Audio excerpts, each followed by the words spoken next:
Le matin n'est pas propice à la réflexion, mais à l'imagination. Espérons qu'il soit au moins propice à la transcription. Vous ne pouvez rien faire sans avoir la foi. Oui, rien faire. Nous sommes là dans un monde coincé entre la prédation et Dieu. Seul l'homme qui décide de voir Dieu en tout s'en sort. On ne se sort de la dépression que par un mouvement de foi. La foi en Dieu, la foi en soi, la foi en la vie. Lorsqu'on a saisi le monde de prédation, on a envie de mourir, de sombrer encore plus bas, et sans cette foi, on a tendance à renforcer nos protections égotiques, que ce soit de la projection, de l'ignorance, de la non-maîtrise ou l'exacerbation de notre narcissisme. Ces protections sont bien utiles dans ce monde, car effectivement, si l'on veut montrer que l'on a une place ici, que l'on mérite de vivre, il faut lutter et se battre pour avoir un toit sur lequel dormir, de la nourriture et une hygiène correcte. C'est une lutte perpétuelle. C'est la loi du plus fort, du plus résistant. Seulement, ce n'est que depuis ce monde que nous avons la possibilité de voir plus haut, de voir plus grand. Comprendre le monde de prédation et notre prédateur est une tâche dure et douloureuse.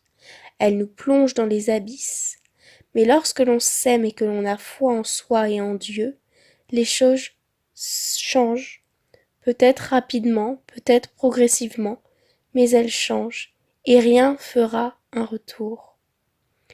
Pour vivre avec la foi, il faut être prêt à se libérer de la prédation, être prêt à vivre avec Dieu, être prêt à s'abandonner à lui, à lâcher le contrôle, à se laisser guider, à lâcher prise et avoir la confiance absolue.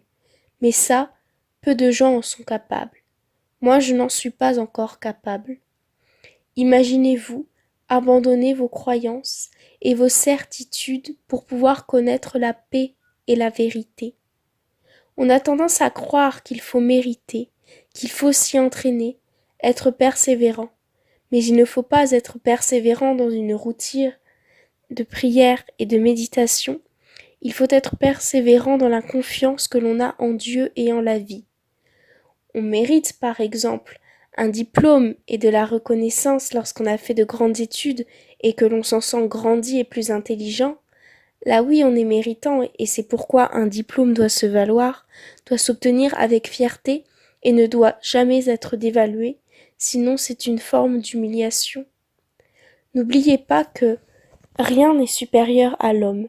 Celui qui sait comprendra que chaque tentative d'abrutissement ou d'humiliation est une tentative de dégradation de l'esprit et du cœur de l'homme, une tentative pour le détourner de Dieu.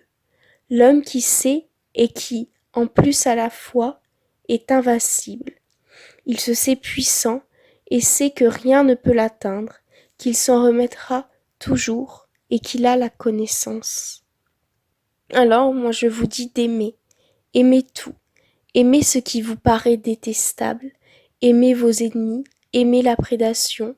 Aimez les guerres, les famines, les abrutis. Aimez tout, absolument tout. L'amour n'est pas l'envoûtement amoureux, il se rapproche de la confiance et de l'acceptation.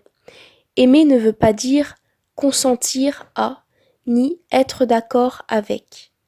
Vous-même savez qu'à l'échelle humaine, on n'est jamais d'accord, même que l'on aime, tout simplement parce qu'on est unique. Il est une erreur de croire que nous sommes qu'un, ou de croire que notre vie ici n'a pas d'importance, puisque nous sommes qu'un parmi 7 milliards. C'est une détestation de soi que de se dire ça, et un encouragement à la passivité et à l'ignorance. Avoir la foi n'est pas de la passivité. La passivité, c'est attendre que quelqu'un vienne lui donner d'un coup de baguette magique tout ce qu'on attend. C'est attendre et suivre passivement le flux de la vie. C'est croire que l'on n'a pas d'importance. On est capable de beaucoup. On est capable d'aimer les siens. On est capable d'être actif, d'être juste. Dieu nous aime, quoi qu'il arrive. Il n'y a que nous qui doutons. Le doute, lorsqu'il n'est pas réflexive, mène à la confusion et à l'abandon. La foi, c'est la connaissance, c'est laisser rentrer Dieu en soi et le voir en toutes choses. Commencez par croire que vous l'avez. Commencez par vous persuader que Dieu est avec vous, tout en restant lucide, bien sûr, pour éviter toute débauche. Servez-vous de son cadeau d'empathie et d'intelligence pour aller vers la compréhension et la compassion. Cela vous donnera envie de vous mobiliser et d'être actif en tant que porteur de Dieu, d'être au service de soi et des autres. Regardez-vous de l'extérieur et dites-vous que vous allez bientôt quitter la terre. Alors, quelle trace avez-vous envie de laisser ? Faites trace de votre présence. Cette trace sera porteuse d'un message. Cette trace en aidera d'autres à faire trace eux-mêmes pour en aider d'autres. Dès que vous avez envie de partager quelque chose qui vient de vous, faites-le. N'ayez pas peur des prédateurs. Partagez. Faites ce que vous croyez être juste et bon pour vous. Faites de votre mieux. Et dès que vous pensez pouvoir aider les autres, que ce soit par votre création ou autre, faites-le et partagez-le.